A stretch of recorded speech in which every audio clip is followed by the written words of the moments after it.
বন্ধুরা, সোমার ব্লগ। তাদের সকালে বলেছিলাম না, ওই ভাতে সেদ্ধ ভাত করলাম।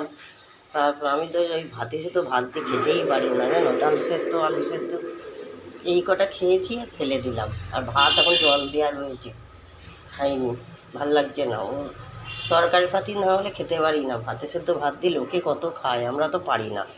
তা চলো এখন চাটা, এই সন্ধেবেলা চা খাওয়া যাক। এই দেখো চাটা করছি, এই দেখো। আর কী করেছি বলো তো, এই দেখো পরোটা করে নিয়েছি, রাতের জন্য পরোটা করলাম। আর আলু ভাজবো, ওই যে আলুটা নিয়ে এসেছি, আলুটা ভাজবো।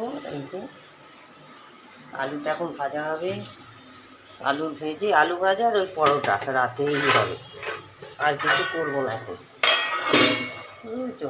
এটাই। তা চলো চায়ের এটা চাটা দুধটা গুলে নিই। এটা বাজে মাসকাবারি বাজার, সব দুধ 1 কোটো কিনে এনেছি। ডেলি ডেলি 10 টাকা 20 টাকা কিনে লাভ নেই, একসাথে বড় দুধের প্যাকেট কিনেছি। তা চলো দুধটা গুলে নিই।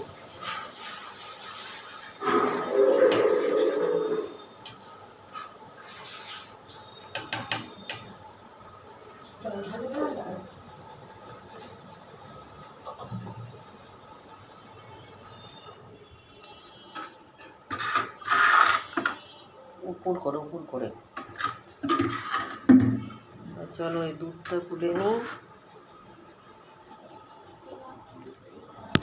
দুধটা গুলে ছায় দেখি এই চা পাতাটা কেমন। আমি তো অন্য চা পাতা খাই, এই চা পাতাটা কেমন চা হয় দেখি। এবার দুধটা গুলে নিচ্ছি।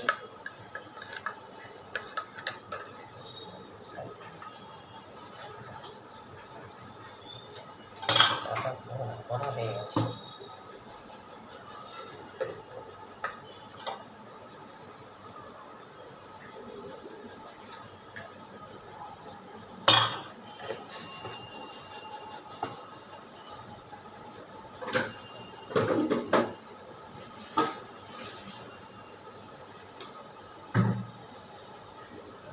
চলো পরে আলুটা কাটবো, আলুটা ভাজবো, এবং চাটা খেয়ে নিই।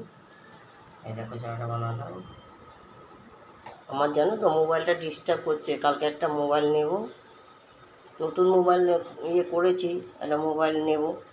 আজ সকাল থেকে তো মোবাইলের সুইচটা অফই হয়ে গেছিলো, দোকানে গিয়ে ঠিক করলাম, দিয়ে তারপরে করলাম,